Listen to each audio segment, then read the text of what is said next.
so I'm gonna watch it. We're gonna end up on scrub quotes. I don't know, dude. Somebody's gonna find this on YouTube and be like, these guys ruined an entire Street Fighter we're tournament. gonna have our 2 pictures posted up at Evo. Like, don't let these guys in at all. If these guys come in to ask for do commentary, deny them, please. Okay. Supported by.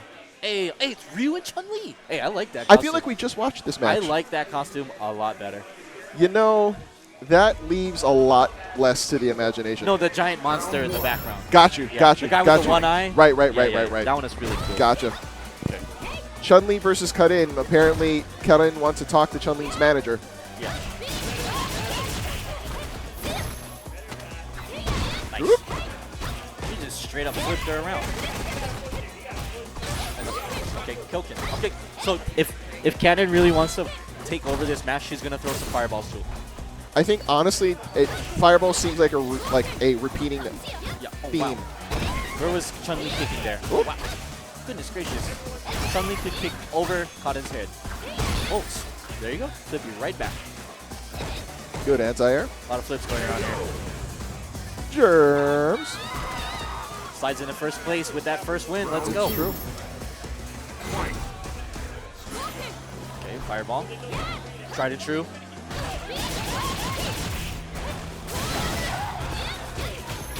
So that's very interesting. So that's also a very DP-like move. I think that's going to be incredibly important. And also, Chun-Li jumping on mushrooms makes sense since this is Koopa. Yep. He's using it a very multi-level strategy here. Both reference and strategy. Yep. And technique. That is called mental frame advantage. Whoa. They just stop. You know what? It's very interesting when these fighters kind of like stop time for a second, and then they're like, okay, now's the time to be better. And the funny thing is they both start time up at the same time. Like they're on the same timetable. I was like, I'm going to wait for you to do that. Right.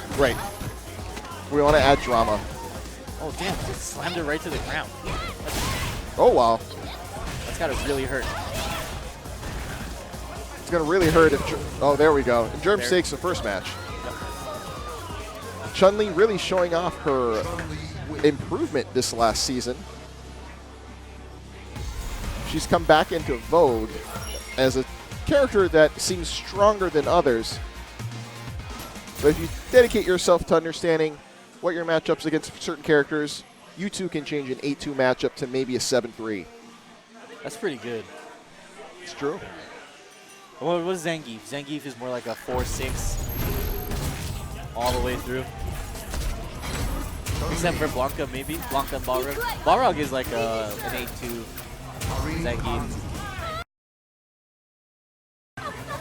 Ryu's not 6'4", though. Oh. He's more like 5'4". 5'4". That's the one. That's the one. Who we got? Who's this roster over here? See. Later, Hashi. Thank you very much for stopping by, buddy.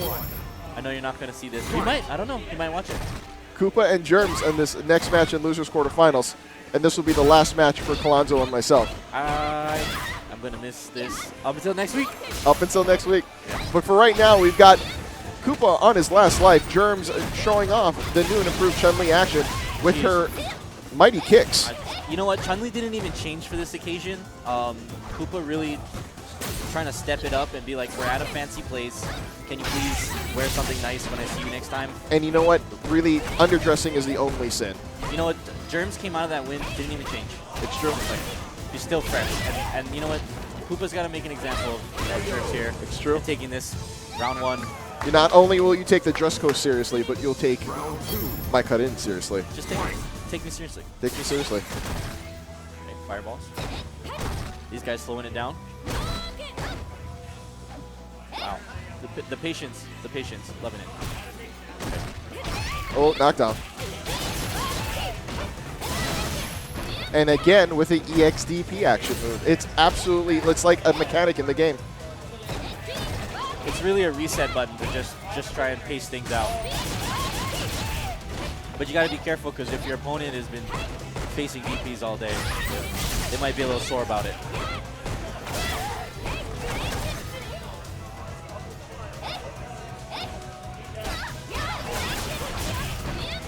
Chun-Li's got some bars. Let's see if she can come out of this and maybe use her. Yep, there it is. Oh, that's unfortunate. Into her. Yep. And using all of her bars at the same time. All of the bars. Cotton still with the life lead. Any move will do it. And she's out of bars like Kanye. Poopity scoop. Cotton wins. So Koopa, being a Troopa, has won the second match. Yeah. So I don't know if I think Jermz is really been liking this Chun-Li. I don't think we're going to see any character selects. Very good. Keep it hot. Keep it fresh. It does not change her clothes again, committing the sin of underdressing. Well, she's already here. What is she going to do? Go home and change? And by that time, the restaurant would have closed. Yeah. It's just, you know what? We're just going to have a very quiet dinner. Cotton might live. I mean, leave. Well, and live. Yeah, and as well. Yeah, exactly.